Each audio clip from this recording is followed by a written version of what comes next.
Hello guys and welcome to Obi King Media. We are covering a major developing story today.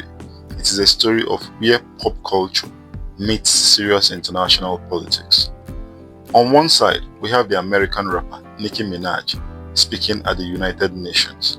On the other side, we have a brutal debate on live TV in London, and in the middle of it all, we have a tragedy on the ground in Nigeria. 2 days ago, gunmen attacked a school in Kebbi State. They took 25 young girls.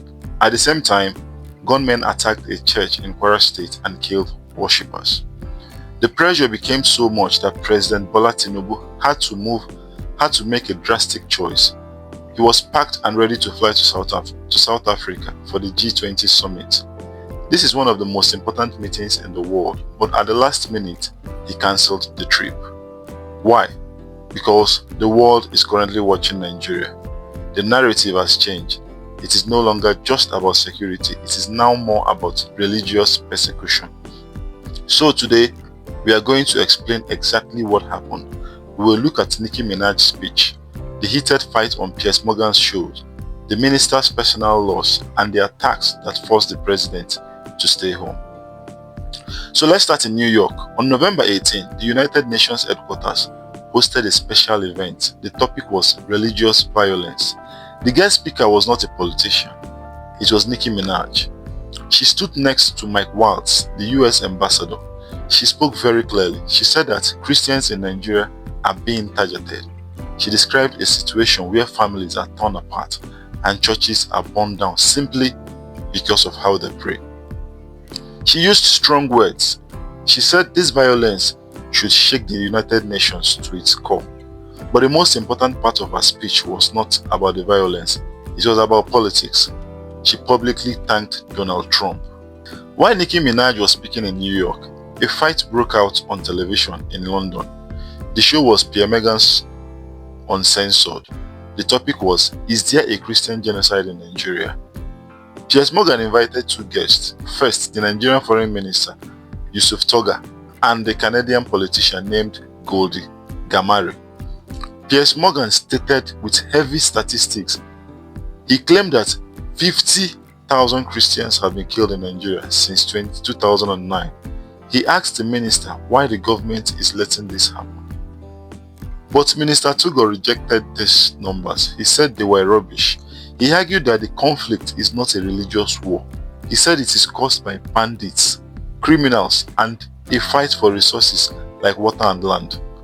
The minister's argument was simple. These criminals kill everyone. They do not care if you are a Muslim or Christian. They only care about money and power.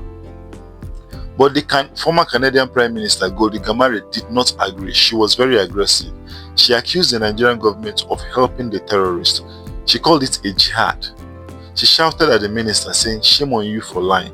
She even tried to link the Nigerian government to the regime in Iran.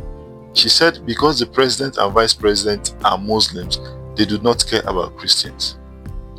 Now, this is when the debate got personal. Minister Tuggar stopped speaking like a politician and spoke like a victim. He wanted to prove that Muslims are also victims of this violence. So he told Piers Morgan, "I am a Muslim, I am from that region, and I have lost my own relatives to Boko Haram." This was a powerful moment. The minister was saying, how can this be a war only against Christians if they killed my Muslim family too? He explained that Boko Haram and the bandits are monsters. They attack mosques, they attack churches, they attack schools. They are enemies of the state, not just enemies of Christians. He tried to show that the West is simplifying a complex problem, but on that stage, with Ghamari shouting genocide, his message was hard to hear. The minister made a strong point, but sadly the news on the ground did not help him. While he was in London saying the situation was exaggerated, two terrible attacks happened in Nigeria. On November 17, armed men stormed the government's comprehensive secondary school in Kebbi.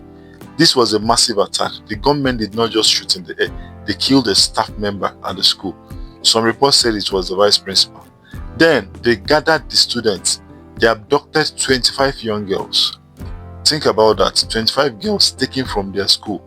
This reminds everyone of the Chibok girls from years ago. It shows that schools are still not safe.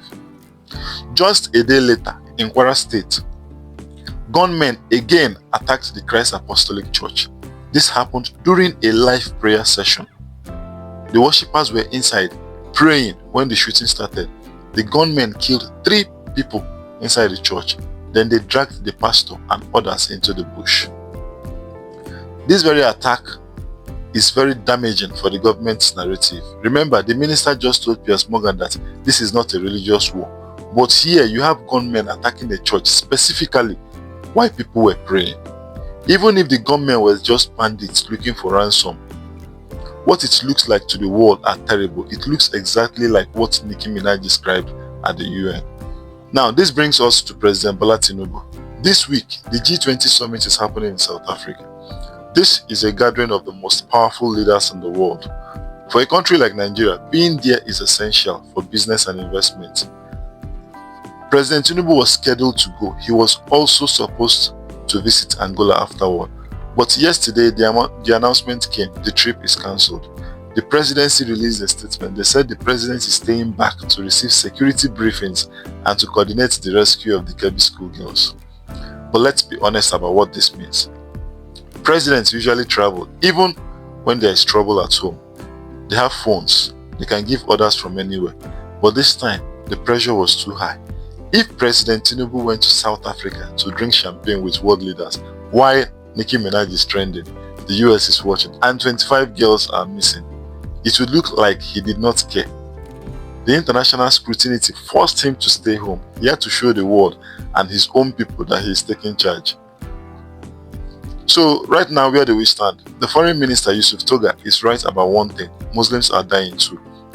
As he said, he lost his own family to these terrorists because the bullets obviously do not discriminate.